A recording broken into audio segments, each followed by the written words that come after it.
Welcome everyone. Thank you for joining us for this panel today.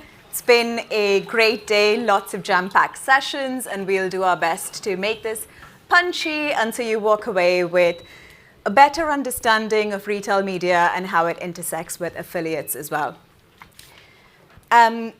Retail media is on a meteoric rise. It's reshaping the way brands connect with shoppers, how publishers monetize their platforms, and how affiliate marketers can tap into high-intent audiences at scale.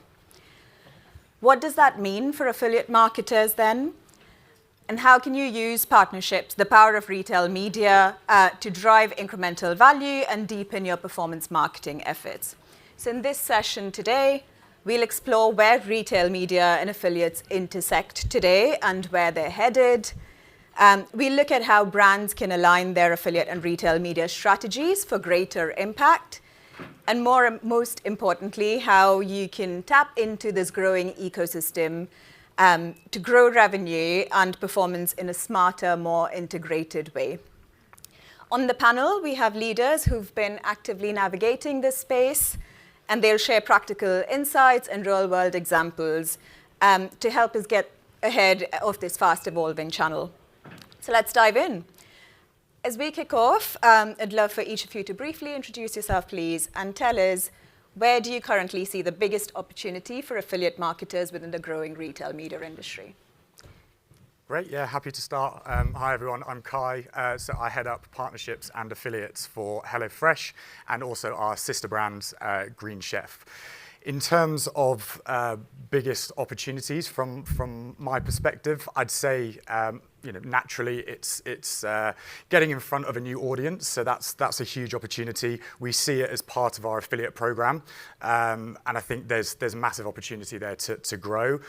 I also think that data is key within that. So a mutually beneficial partnership where constantly sharing data. That's segmentation data. That's demographic data from a brand perspective, but also, as I said, working together and getting first-party data, access to first-party data from the publisher.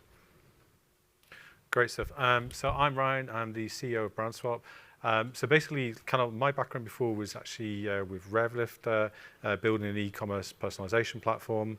And with BrandSwap, essentially, the big opportunity for me is around non-endemic retail media. So everyone knows a lot about Amazon essentially getting people to buy more products on their site, whereas the big growth is in people actually showing brand-to-brand partnerships where you're buying a TV on Currys and then you might show Disney, for example. So I think that's a really big opportunity. And also, retailers have an incredible amount of data, and they're not fully unlocking all of that potential. And I would say it depends whether you're a host and you want to show retail media, or whether you actually want to target other retailers on their sites. And I think for advertisers, a really big opportunity to actually target customers at the point of purchase and really understand what they're buying and make the offer relevant to them.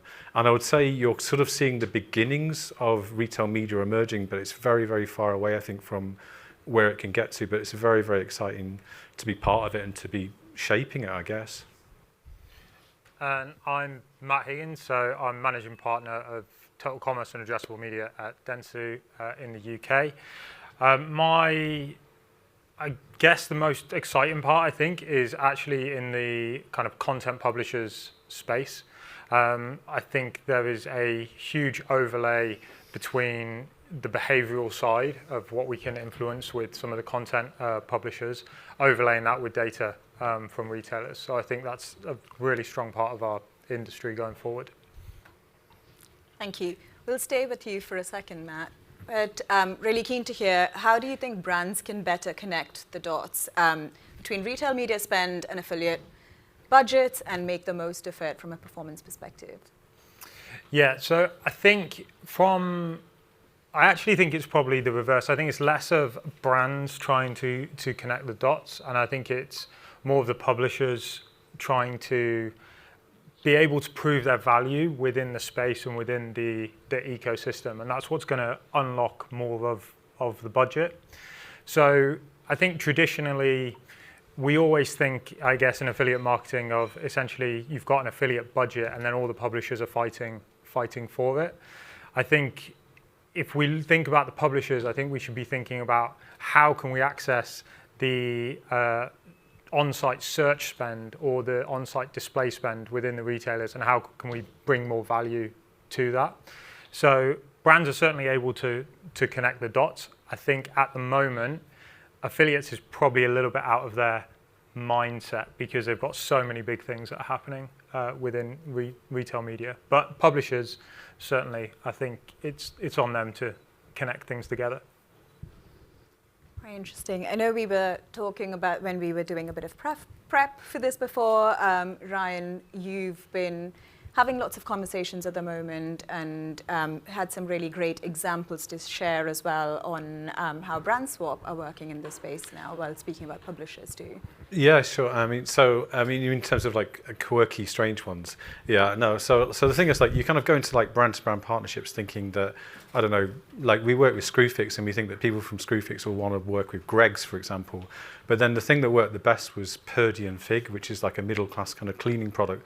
So you kind of have these ideas about what people want, and then the reality is different. So you just got to test out lots of different ideas and then figure out which ones work. Or like, for example, we have beer subscription sites where they do convert when people are buying like Meta Head Quests or like computer games and things like that. And also time of day as well is a really interesting one. So people buy subscriptions for beer things at 11 o'clock at night. So there's all kinds of really interesting things in the data that show which kind of partnerships work. But there's a lot of surprises as well. Kai, just on that too. So from a brand perspective, what are you looking for from publishers when it comes to sharing data or?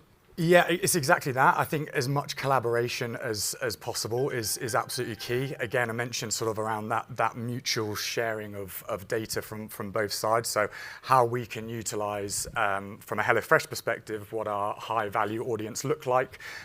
From a segmentation point of view, can we feed that into brands? And likewise, can we then use that data to go after similar audiences, lookalike audiences on another brand side, wherever they're advertising. So we're really hitting the right consumers. I think, whilst I totally agree, I think there's a lot of testing that needs to be done in this space, and we've seen some strange results that probably, we didn't think that particular partner would work. I think, especially when starting, I think it's important to have the data and sort of make it, that partnership needs to make sense. It's been spoken about quite a lot today around the kind of authenticity and the trust within a partnership, whether that's an influencer, whether that's an affiliate. I think the same absolutely applies here. So I think from a starting perspective, the advice that I would give is certainly focus on the data that you have internally to you available, work with the analytics teams, work with external data, so Expedia data, whatever that looks like at your business, and then really you start to get a feel of those are the types of customers they're going to, like my high value customers are going to be shopping in these areas, and look for those types of partnerships to build the retail media there. We've been talking about like affiliates and creators and making sure that you find a good fit there and a brand fit rather than trying to force fit something. And no surprises that trend continues into the retail media space as well. But it's really interesting sort of seeing the data, seeing that first party data as a brand and how audiences shop and being able to uncover these little nuggets and insights about people, going back to that Purdy and Fig example, which I think is just brilliant because you wouldn't typically think of that, but people are people, they're in different places. And getting those little nuggets and being able to use that in interesting ways is just great. I guess as Ryan, maybe one for you there as well, but as what challenges do you think brands face or affiliate marketers typically face as they're trying to get into the retail media space, and where does technology come in to lowering that barrier? That's a great question. I guess it depends on whether you want to host retail media or when you want to be an advertiser. So it depends on kind of like your use case. But the problem that I find is that essentially, if you want to host retail media, the very, very large retailers, the affiliate person doesn't have the decision making over like putting something on the site. So you have to find that you speak to maybe CMO or a director or so on. So it's difficult sometimes to work with them, but the master tag definitely helps. So different networks have a master tag. I know that's something that's being worked on here as well, but that definitely speeds things up. But it's not perfect either, because then a lot of retailers still won't deal with the master tag. With advertisers, I think it's a different problem, because essentially they're just used to paying on a CPA, whereas the retail media team is used to being paid in a completely different way. So you kind of like, you come up with a bit of a hybrid model, but ultimately, you know, like advertisers want results, whereas retail media people want money, and it's trying to find this kind of combination between the two where everybody's happy. And I think it's possible, but I kind of feel like in some ways it's quite sophisticated, the retail media world. So I think, and it's kind of in answer to your later question as well, I think it will become more dynamic, more programmatic, and I think that the affiliate world almost has to adapt to that a little bit to become part of the whole kind of marketing ecosystem. Matt, one for you on that as well. As you advise brands to make the most of affiliate spend and partnerships as well as retail media too, what role do you think attribution plays in getting that alignment right? And do you have other thoughts on compensation models and how people could think about bringing more of that affiliate mindset into the retail media space? Yeah, I think it was right, as Ryan said, the people that you're dealing with within the brands generally have worked on completely different commercial models. And I think as much as retail media has seen a resurgence in the last, insurgence, I suppose, of the last 3 and 4 years, it's an industry which is decades old. You know, shopper marketing teams have been purchasing in-store magazines and shelf space for, you know, since the supermarkets exist, and they buy in a completely different way.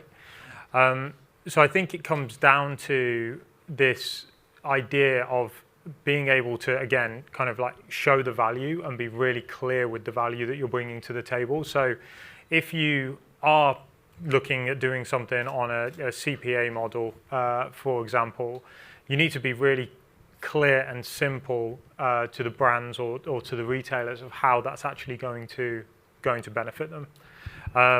And yeah, I guess that's not something that's always easy in affiliates. And the other thing is, I would just quickly say with budget, a lot of brands have very fixed budgets by retailers. They all link up into like various JBP agreements that they have. And so the argument from our traditional affiliate sense of you got the sale, you still have to pay us anyway, falls short. You know, it is a very rigid budget channel. And they do that because they've agreed to certain marketing spends with retailers, and that's what they're aiming for.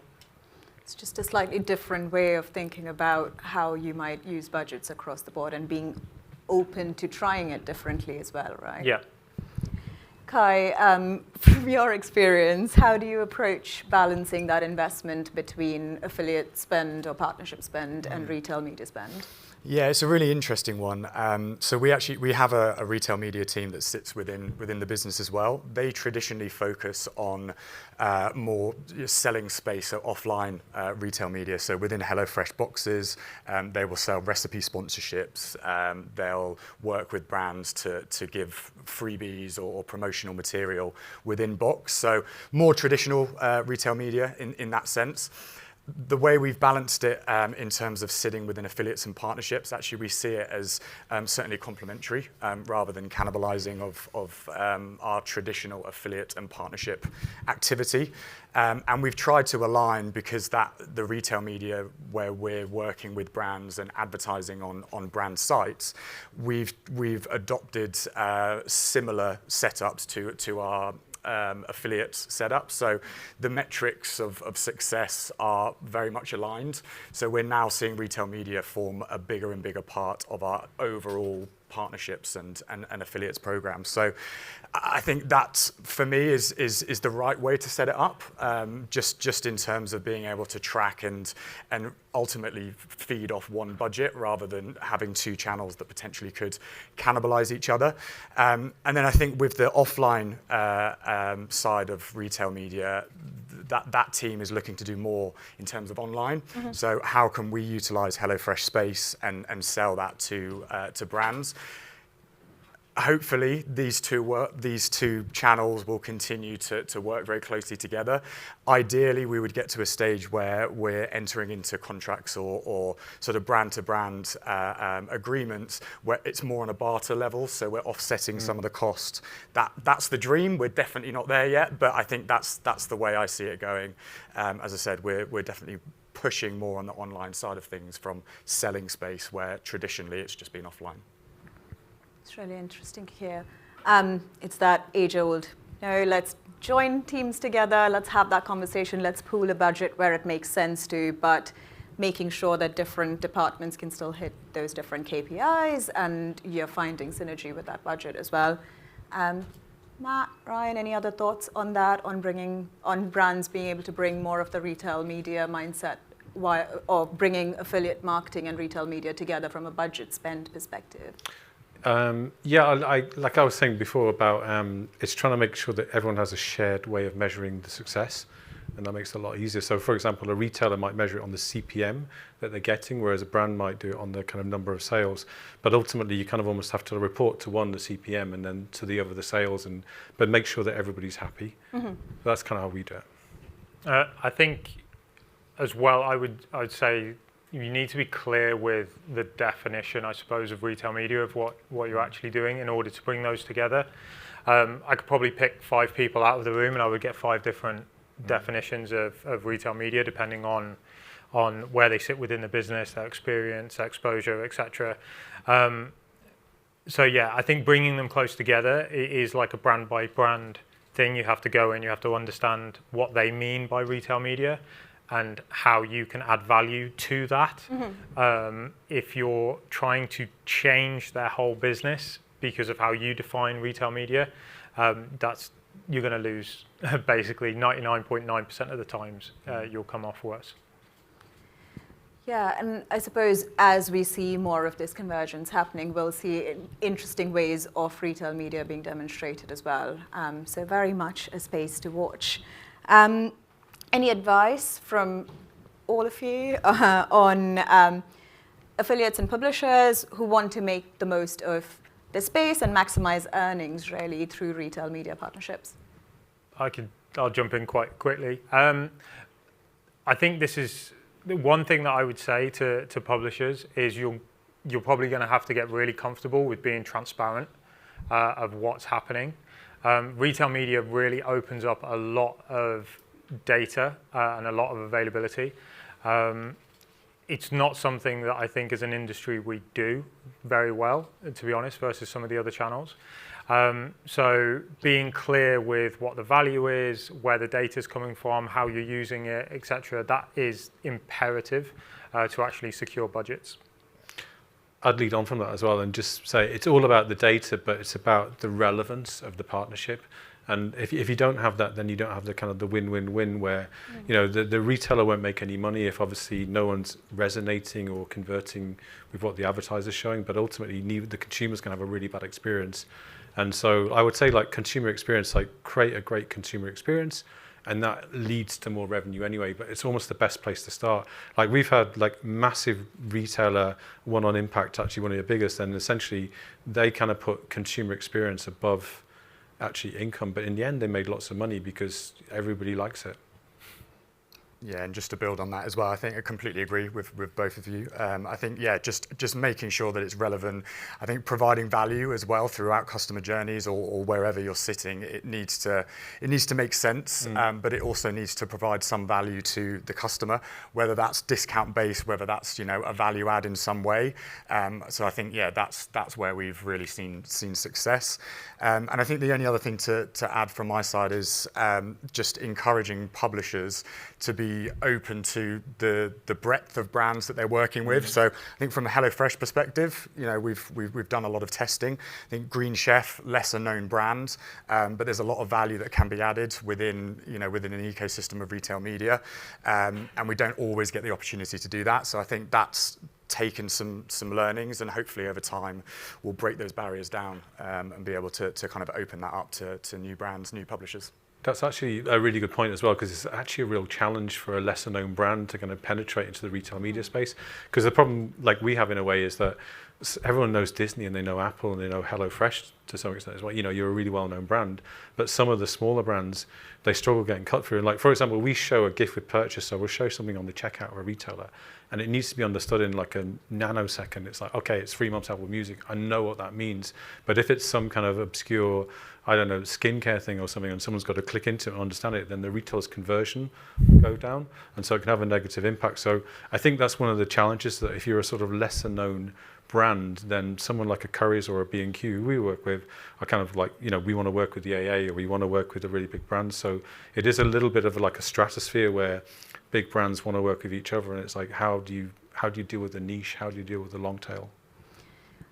I think going back to that example that you heard about Purdy and Fig as well, it's just really interesting, because I think, again, that is a smaller brand. And that works, yeah, it can work, larger definitely. Scale. Yeah. It's thinking about the audience and finding that fit. So also to summarize what I think all of you said, but starting with the audience, really adding value to the customer journey, finding a good fit between the brand and between the two brands, or working together, and then transparency across the board, sharing as much data as you can to make the conversation richer and make the partnership much more valuable. Thank you very much. Thank you for staying.